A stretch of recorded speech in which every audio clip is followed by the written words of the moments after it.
안녕하세요. 저금이닷컴TV의 임동원입니다. 벌써 5월 중반이네요. 점점 날씨가 더워지고 있는데 조금 지치시더라도 이 영상을 보시는 모든 분들이 현재 겪고 있는 어려움을 슬기롭게 극복하셨으면 좋겠습니다. 오늘은 햇살론 보증료에 대해서 알아보려고 하는데요. 햇살론 상담을 하다 보면 햇살론 보증료를 대출 상담사가 불법으로 받는 수수료가 아니냐고 화를 내시는 분들이 가끔씩 있습니다. 햇살론 보증료는 대출해주는 금융사도 그리고 대출할 수 있도록 연결해주는 대출 상담사도 아무런 관련이 없습니다.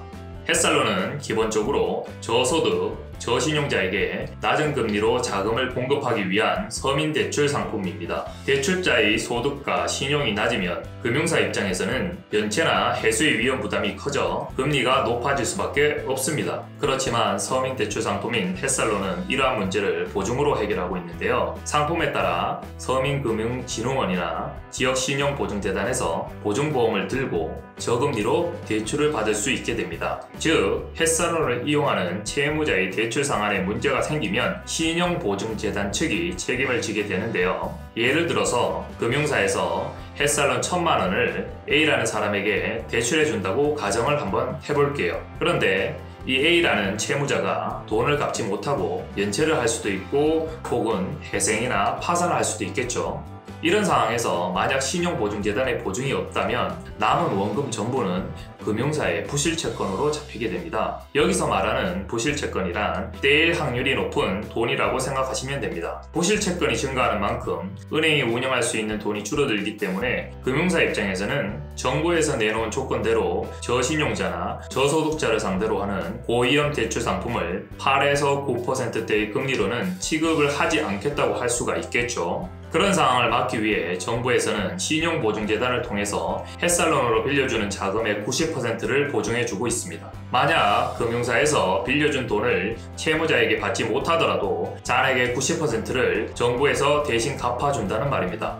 햇살론 보증료를 한마디로 정리해드리면 채무자가 채무를 변제하지 못할 경우를 대비해 신용보증재단에서 대신 갚아준다는 보증서를 은행에 발급을 해주고 신용보증재단은 보증서 발급 명목으로 햇살론 신청자에게 수수료를 받게 되는데 이때 받는 수수료가 바로 햇살론 보증료입니다. 햇살론 보증료는 햇살론 대출 시 선수납 하시거나 대출 기간 동안 매달 나누어서 분할 납부할 수도 있는데요. 하지만 보증료를 매달 분할 납부하는 방법은 번거롭기 때문에 대부분의 햇살론 신청자들은 일괄 선수납 방식으로 햇살론 보증료를 납부하고 계세요. 보증료 선수납 방식은 대출 실행 금액에서 햇살론 보증료를 떼고 나머지 금액이 송금되는 방식입니다. 여기서 주의해야 할 점은 보증보험료를 사칭한 대출 사기를 조심해야 하는데요. 혹시나 햇살론 보증료를 먼저 납부를 해야 대출이 실행이 된다며 보증료를 입금하라는 얘기를 듣게 된다면 그건 100% 대출 사기라고 생각하시면 됩니다. 기본적으로 햇살론 보증료는 대출 금액에서 공제 후 고객에게 입금이 되기 때문에 고객이 보증료를 입금할 필요가 없습니다. 햇살론 대출 시 실제 받는 금액은 햇살론 신청 금액에서 보증료를 빼고 들어오게 됩니다. 햇살론 보증료는 대출 금액이나 대출 기간에 따라 조금씩 달라지는데요. 햇살론 보증료의 계산은 네이버에서 대출이자 계산기를 이용하시는 게 편리하세요. 대출이자 계산기를 사용해서 보증료를 계산하는 방법은 다음과 같은 순서로 해주시면 됩니다. 첫 번째, 네이버에서 대출이자 계산기 검색 후 대출을 선택해 주시고요. 두 번째, 대출 금액은 실제 받는 대출 금액의 90%를 입력해 주시면 됩니다. 예를 들어 1000만 원의 대출 신청 시 1000만 원의 90%인 900만 원을 입력하면 되겠죠. 세 번째, 대출 기간은 3년 또는 5년을 입력해 주세요. 본인이 받고자 하는 대출 기간을 입력하시면 되시고요. 네 번째, 연 이자율은 2%를 입력해 주세요. 다섯 번째, 상환 방법은 원금 균등을 선택해 주시고 계산하기 버튼을 눌러 주세요. 계산 결과에서 나오는 총 대출 이자가 보증료라고 생각하시면 되시고요. 대출 기간과 대출 금액에 따른 햇살론의 보증료는 대략적으로 다음과 같습니다. 본인에게 해당되는 수수료를 화면 정지 후 자세히 봐주시고요. 표에 나오지 않는 수수료에 대해서는 하단에 링크 남겨놓을 테니까 링크 클릭하셔서 수수료에 관한 문서 다운로드 받아주시면 감사하겠습니다. 마지막으로 햇살론 보증료에 관해서 기타 자주 하는 질문들에 관해서 답변하는 시간을 가져볼 텐데요. 자주 하는 질문들은 다음과 같습니다.